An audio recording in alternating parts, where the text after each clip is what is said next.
Hello guys, അങ്ങനെ beach ടൈമൊക്കെ enjoy ചെയ്ത് കളിച്ച് വന്നിട്ട് നമ്മളൊന്ന് ഫ്രഷപ്പ് ആയിരുന്നു. ഞാൻ ഹെയർ വാഷ് ചെയ്തിട്ടുണ്ട് കേട്ടോ.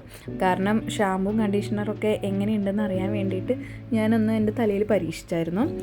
പിന്നെ കുളിച്ച് വരുമ്പോഴേക്കും ഇവിടെ അവരുടെ ഫുഡടിയൊക്കെ കഴിഞ്ഞിട്ട് എൻ്റെ നിന്നും കുറച്ച് മാന്തി കഴിക്കുന്നുണ്ടായിരുന്നു.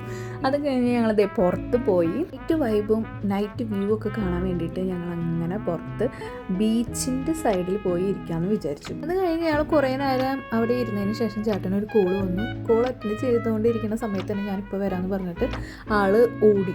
അപ്പം എനിക്കെന്തോ ചെറുതായിട്ടൊന്ന് ഡൗട്ട് അടിച്ചു.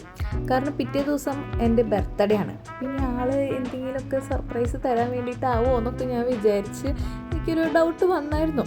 ആൾക്ക് സർപ്രൈസ് എന്ന് പറയുന്ന സംഭവം എന്താണെന്ന് പോലും അറിയാത്ത ഒരാളാണ്. കാരണം ഈ സ്റ്റെക്കേഷൻ തന്നെ എനിക്ക് ബർത്ത്ഡേ ഗിഫ്റ്റ് പോലെ തന്നതാണ്. അത് എന്നോട് മുൻകൂട്ടിയേ പറഞ്ഞായിരുന്നു. അതുകൊണ്ട് എനിക്ക് സർപ്രൈസ്ഡ് ആയില്ല. അതുപോലെ ഗിഫ്റ്റും എനിക്ക് അതിനു മുമ്പേ തന്നപ്പോൾ വാച്ചൊക്കെ വാങ്ങിച്ച് തന്നായിരുന്നു.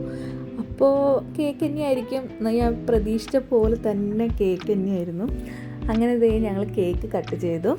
പണ്ടത്തെ പോലെയല്ല, ഇപ്പോൾ അങ്ങനെ ബർത്ത്ഡേ ഒന്നും ഭയങ്കര സെലിബ്രേറ്റ് ചെയ്യണമെന്നോ അതുപോലെ ഭയങ്കര സന്തോഷമോ അന്നത്തെ ദിവസം എക്സൈറ്റ്മെൻറ്റ് കാര്യങ്ങളൊന്നും ഇപ്പം ഇല്ല.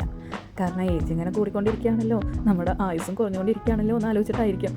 അതുകൊണ്ട് ആ എക്സൈറ്റ്മെൻ്റ് ഒക്കെ പോയി, അതിൻ്റെ കാലമൊക്കെ കഴിഞ്ഞു. എന്നാലും ഇനിയും കുറേ വർഷം ഹാപ്പി ആയിട്ടും ഹെൽത്തി ആയിട്ടും എൻ്റെ ഫാമിലിയോടൊപ്പം എനിക്ക് ബർത്ത്ഡേ ഇനിയും ആഘോഷിക്കാൻ കഴിയട്ടെ എന്ന് ഞാൻ ദൈവത്തിനോട് പ്രാർത്ഥിക്കുന്നു.